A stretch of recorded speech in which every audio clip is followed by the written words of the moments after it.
আসসালামু আলাইকুম। যারা যুদ্ধ করে বা কাজের স্বীকৃতি দিবেন না, আপনি যখন জব করেন, আপনি যখন জব থেকে চলে আসেন, আপনি জবের একটা এক্সপিরিয়েন্স সার্টিফিকেট চান না। আর এই দেশের মানুষ যে যুদ্ধ করছে তাদের একটা সার্টিফিকেট লাগবে না। মুক্তিযুদ্ধের সার্টিফিকেট দিচ্ছেন, বয়স সার্টিফিকেট দিচ্ছে, কতজনের থেকে কতজন, হ্যাঁ। তারপরে মানে সে থেকে দুনিয়ার ইতিহাস মানে বাংলাদেশে মনে করেন যে তৈরি হয়েছে। আর এই যে 24 যারা স্বাধীনতা অর্জন করছে, 24 যারা যুদ্ধ করছে, তাদের আপনি সার্টিফিকেট দিবেন না, তাই না?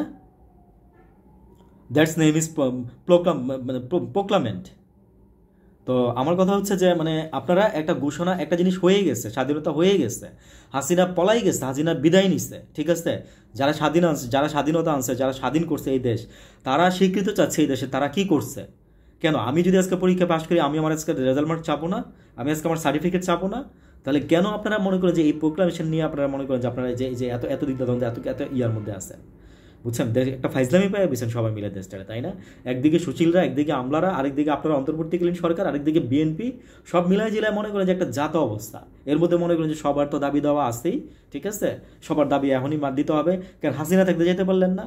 আমি আরেক জায়গায় বলছিলাম, যদি এখন যদি দাবি দাবি আদায় করার জন্য রাস্তায় নামেন, তাহলে এক কাজ করেন, তাহলে এই সরকারের বসাই দিয়া তাহলে এই দাবি আদায় করে নেন, তাইলেই তো হয়।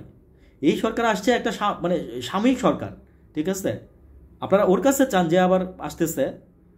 মানে আমরাও বুঝলাম না যে আপনারা দেশের মানুষ আসলে যদি এমন হয়ে যান, তাহলে কে কারে সহযোগিতা করবেন?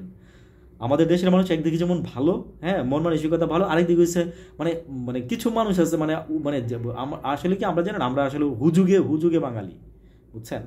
আমরা হুজুগে বাঙালি, বুঝছেন। অনেকটা তাই মনে হয় আমার কাছে মাঝে মাঝে। নিজের ভালোটা আমরা নিজেরা কখনোই বুঝি না, কোনো দিনই বুঝি না। এটা আমাদের হচ্ছে সবচেয়ে বড় বড় দোষ। আর আমরা সহজে সব কিছু ভুলে যেতে পারি, বুঝছেন। আর এটা হচ্ছে আমাদের আরও একটা নিন্দিত দোষ, নিন্দিত গুণ আর কি, বুঝছেন। দোষ তার বইলে লাভ নাই, এই আর কি। তো যাই হোক, আসলে বলার মানে বলবো আর কি যে ভালো থাকেন, কথা হবে আবার। মনে পড়লো বিষয়টা তাই বললাম। আসসালামু আলাইকুম।